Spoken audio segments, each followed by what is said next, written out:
हम सुनील निषाद जौनपुर की धरती से माँ रिकॉर्डिंग स्टूडियो मुंबई गोरेगांव के सौजन्य से पुनः आप लोग के बीच में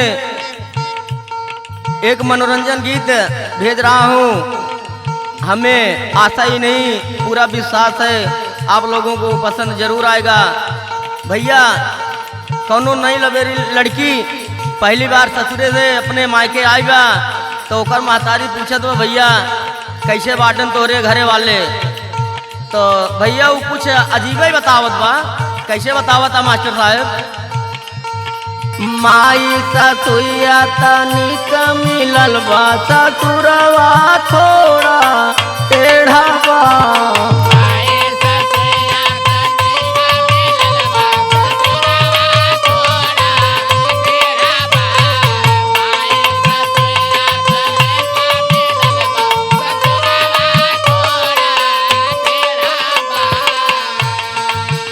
माई ससुया तनिक मिलल बा ससुरवा थोड़ा टेढ़ा बा। बड़का जेठ जी गरम समोसा देवरवा जैसे पेड़ा बा।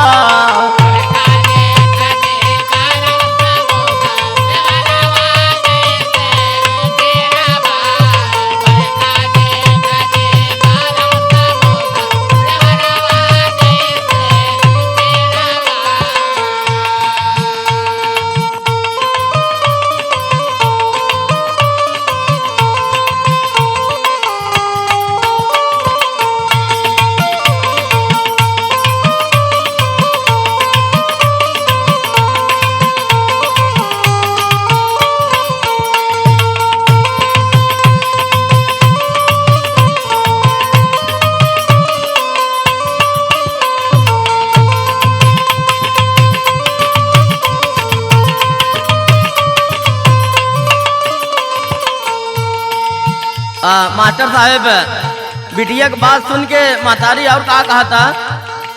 चतुर मतारी बोल पड़ी कुछ और बेटी बतावा हो।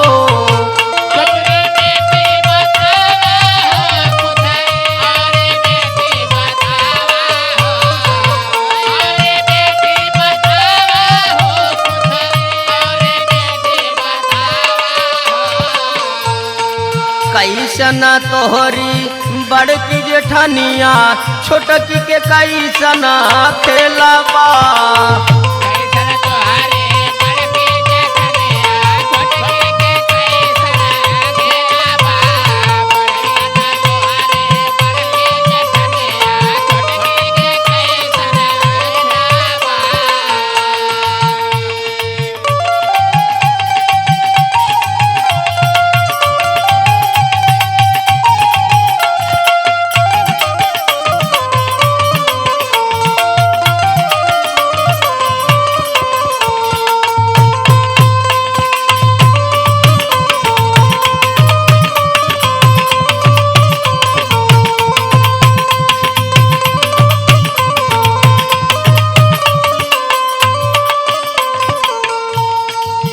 तो लड़की कहत कैसे बा?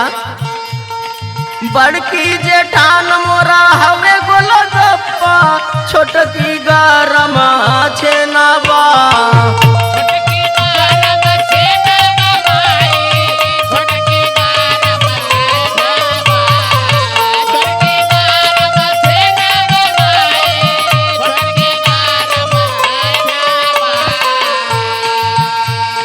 छोटकी नाना मोरा बाबा रंगी काटत परोसी से मेवा बा।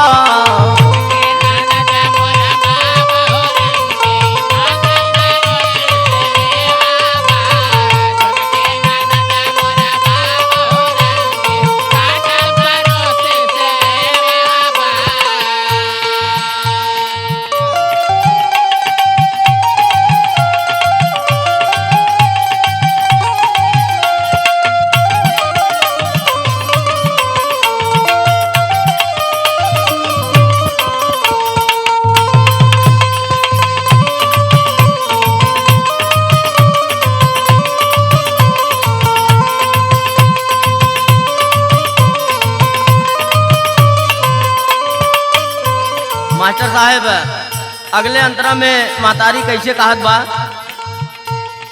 कैसन तोरे बारे बलमुआ कैसन चेली चेलावा,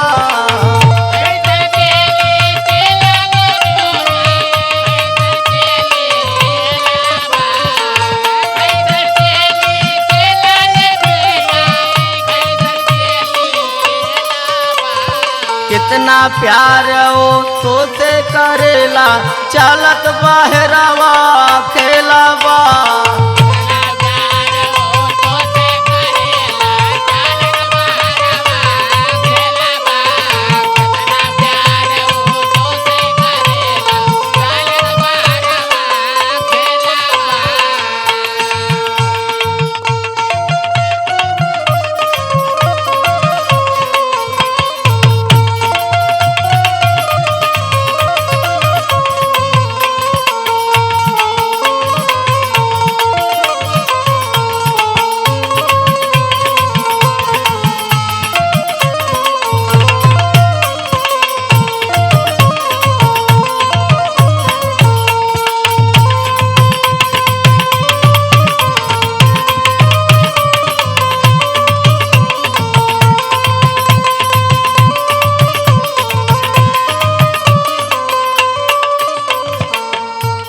तो लड़की कैसे बतावत बा माताजी से अपने, प्यार तो हमसे खूब करेला बहरवा ना चेली चेलावा,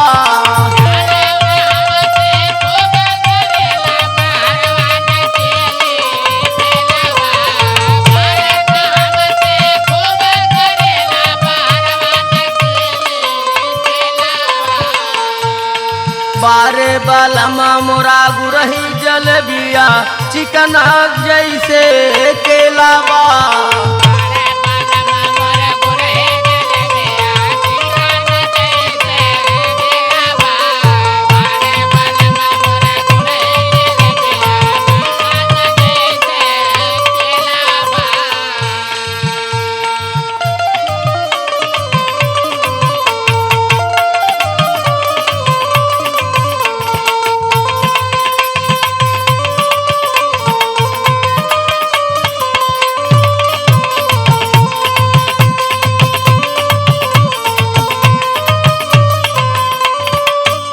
अंत में मातारी कहत बाबा लड़की से, जब तक तो हियाँ रहले हियाँ सबके नाम खराब कैले, अब हुआ जाके यही तरह खेल करत बाटे तो इतना चालाक निकले कि 6 महीने के बाद हमका नाती खिलावे पड़े, लेकिन तोर बुद्धि भाई सुधरी ना आई।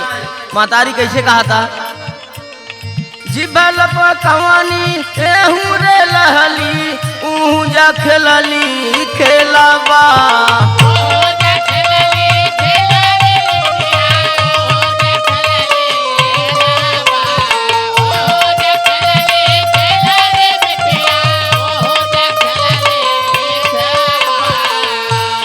सुनील कल्पना कहेला सुधरी जा होखे वाला गा देला बा,